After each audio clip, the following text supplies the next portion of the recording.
Hi guys, ഞാൻ ഒരു ഒരു കാര്യം പറയാൻ വേണ്ടിയിട്ടാണ് ഈ വീഡിയോ ഇടുന്നത്. വേറൊന്നുമല്ല, എനിക്ക് ഈ വർഷങ്ങളായിട്ട് ഉള്ള ഒരു എൻക്വയറിയാണ്.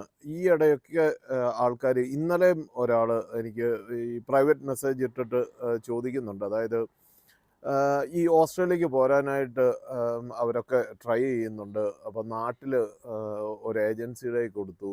അവർ മാസങ്ങളായിട്ട് അവരിങ്ങനെ ഇന്ന് തരാം, നാളെ തരാം, അതാണ് ഇതാണെന്നും പറഞ്ഞുകൊണ്ട് ഇങ്ങനെ വെച്ച് താമസിപ്പിക്കുകയാണ്. അപ്പം എനിക്ക് മിക്കവാറും ഒക്കെ കിട്ടുന്ന ഒരു എൻക്വയറിയാണ്, ഏതാ ചേട്ടാ നല്ല ഏജൻസി? അവരിങ്ങനെ ഏതെങ്കിലും ഒരു ഏജൻസിയുടെ പേര് പറഞ്ഞിട്ട് ഈ ഏജൻസി നല്ലതാണോ, ഓസ്ട്രേലിയയിൽ ഉള്ള നല്ല ഏജൻസി ഏതാണ്, ഇങ്ങനെയൊക്കെ പറഞ്ഞുകൊണ്ട് എനിക്ക് നിരവധി പ്രൈവറ്റ് മെസ്സേജുകൾ ഇങ്ങനെ വരുന്നുണ്ട്. എനിക്ക് ശരിക്കും പറഞ്ഞു കഴിഞ്ഞാൽ പറയാൻ പറ്റുന്ന ഒരു ഏജൻസി എന്ന് പറഞ്ഞു കഴിഞ്ഞാൽ എൻ്റെ ബ്രദർ നടത്തുന്ന ഒരു ഏജൻസിയാണ് എസ്റ്റേ മൈഗ്രേഷൻ. ഞാൻ അവരുടെ പല വീഡിയോസ് വർഷങ്ങളായിട്ട് ചെയ്യുന്നതാണ്. അവരിപ്പോൾ ഏകദേശം 11 വർഷമായിട്ട് ഈ ഇമിഗ്രേഷൻ ഏജൻസി നടത്തുന്നവരാണ്. അപ്പോൾ ഞാൻ ആരോടെങ്കിലും പറയുകയാണെന്നുണ്ടെങ്കിൽ ഞാൻ പ്രിഫർ ചെയ്യുന്ന ഏക ഏജൻസി അത് മാത്രമാണ്. ബാക്കി ഏജൻസികളൊന്നും അല്ലെന്നല്ല പറയുന്നത്. നല്ലതും ചീത്തയുമായിട്ടുള്ള ഏജൻസികൾ നാട്ടിലും ഉണ്ട്, ഇവിടെയും ഉണ്ട്.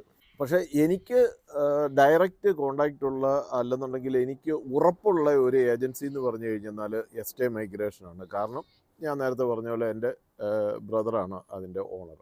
ഞാനിങ്ങനെ ഒരു വീഡിയോ ചെയ്യുമ്പോൾ എനിക്കും കൂടി ഒരു ഉത്തരവാദിത്വമുണ്ട്, അല്ലേ? നാളെ എന്തെങ്കിലും സംഭവിച്ചു കഴിഞ്ഞാൽ നിങ്ങളെല്ലാവരും എന്നെ ആയിരിക്കും തെറി പറയുന്നത്, നീയും റെക്കമെൻഡ് ചെയ്ത ഒരു ഏജൻസി അല്ലേ എന്നും ചോദിച്ചുകൊണ്ട്. അപ്പോൾ ഏതൊക്കെയാലും എനിക്ക് എസ്റ്റേ മൈഗ്രേഷനേ അറിയത്തുള്ളൂ. അതാണ് നല്ലൊരു ഏജൻസി എൻ്റെ അഭിപ്രായത്തിൽ. കാരണം ഒന്നും രണ്ടും അല്ല, ഏകദേശം 6000 നേഴ്സുമാരെ ഇപ്പം ഓസ്ട്രേലിയയിൽ എത്തിച്ചു കഴിഞ്ഞു ഈ ഏജൻസി. അതുകൂടാതെ പല മേഖലയിലുള്ള ആളുകൾ അവർ ഇവിടെ വന്നു കഴിഞ്ഞു. അപ്പം നമുക്ക് ഇത്രയും വർഷങ്ങളായിട്ട് 11 വർഷമായിട്ട് ഈ ഒരു രംഗത്ത് പ്രവർത്തിക്കുന്ന ഒരു ഏജൻസി എന്നുള്ള നിലയിലും എനിക്ക് പേഴ്സണലി അറിയാവുന്ന നിലയിലും ഞാൻ റെക്കമെൻഡ് ചെയ്യുന്ന ഒരു ഏജൻസി അവർ മാത്രമേ ഉള്ളൂ. അവരിപ്പം എറണാകുളത്ത് ഒരു ഓഫീസും കൂടി സ്റ്റാർട്ട് ചെയ്തിരിക്കുകയാണ്. ആ എറണാകുളത്തെ ഓഫീസിനെ കുറിച്ച് ഒരു ഇൻ്റർവ്യൂ ഞാൻ ഇന്നലെ എടുത്തായിരുന്നു. നിങ്ങളതൊന്ന് കണ്ടു നോക്ക്. നമ്മളിപ്പോൾ പുതിയതായിട്ട് ഒരു ഓഫീസ് എറണാകുളത്ത് തുടങ്ങുന്നത് ഈയിടെ അറിയാൻ ഇടയായി.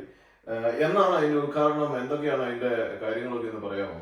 എസ്റ്റേ മൈഗ്രേഷൻ കൺസൾട്ടിങ്ങിന്റെ corporate office 27th April 2026 Monday നമ്മൾ ഉദ്ഘാടനം ചെയ്യുവാണ്. കൊച്ചി പാലാരിവട്ടത്താണ്, തമ്മനം റോഡിലുള്ള രാജധാര ചേംബേഴ്സിലാണ് നമ്മുടെ പുതിയ ഓഫീസ് ഉള്ളത്. അപ്പം കൂടുതൽ ആൾക്കാർക്കും കൂടുതൽ ക്ലയൻസിനും നമ്മുടെ പുതിയ കൊച്ചിൻ ഓഫീസിലേക്ക് ഏറെ സ്വാഗതം ചെയ്യുന്നു. അതെ അതെ, നമുക്ക് കൊച്ചി തന്നെ അല്ലല്ലോ, നമുക്ക് കോട്ടയത്താണല്ലോ നമ്മുടെ ഒരു മെയിൻ ആയിട്ടുള്ള ഹെഡ് ഓഫീസ് അവിടെ ആയിരുന്നു. ഇപ്പൊ കൊച്ചിയിലേക്ക് നമ്മൾ എസ്റ്റാബ്ലിഷ് ചെയ്തിരിക്കുകയാണ്. അപ്പൊ രണ്ട് ഓഫീസും ഉണ്ട്. ഓക്കെ, നിങ്ങളുടെ ഓഫീസിൽ അങ്ങനെ വരേണ്ട ഒരു കാര്യമുണ്ടോ?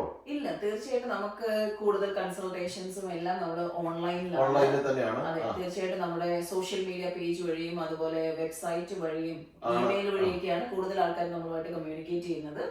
നമ്മുടെ ഓഫീസിൽ വന്ന് ഇരുന്ന് ഒരു സംസാരിക്കേണ്ട ആവശ്യമേ ഇല്ല. തീർച്ചയായിട്ടും നമ്മൾക്കൊരു എൻക്വയറി ഇട്ട് കഴിഞ്ഞാൽ തീർച്ചയായിട്ടും നമ്മുടെ ഒരു സ്റ്റാഫ് മെമ്പർ നമ്മുടെ ക്ലയൻസിനെ എല്ലാവരെയും കമ്മ്യൂണിക്കേറ്റ് ചെയ്യുന്നുണ്ട്.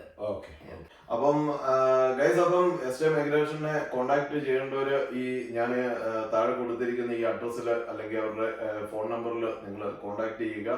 എസ്റ്റേ മൈഗ്രേഷൻ ഓസ്ട്രേലിയയിലെ one of the famous and trustable ഏജൻസിയാണ്. ഈ ഒരു ചെറിയ ഇൻഫർമേഷൻ നിങ്ങളിലേക്ക് പാസ് ചെയ്യാൻ വേണ്ടിയിട്ട് ഇന്നൊരു വീഡിയോ ചെയ്തതേ ഉള്ളൂ. അപ്പം താങ്ക് യു മറിയ. ഏതെങ്കിലും ആൾക്കാർക്ക് അതൊരു വളരെ അഡ്വാൻറ്റേജ് ആയിട്ടുള്ള ഒരു കാര്യമാണ്. അപ്പൊ ഗൈസ്, ഇതൊക്കെയാണ് ഇന്നത്തെ നമ്മുടെ ഈ കൊച്ചു വീഡിയോ. അപ്പോൾ വീഡിയോ വാച്ച് ചെയ്ത എല്ലാവർക്കും ഒരു നല്ല നമസ്കാരം. Thank you.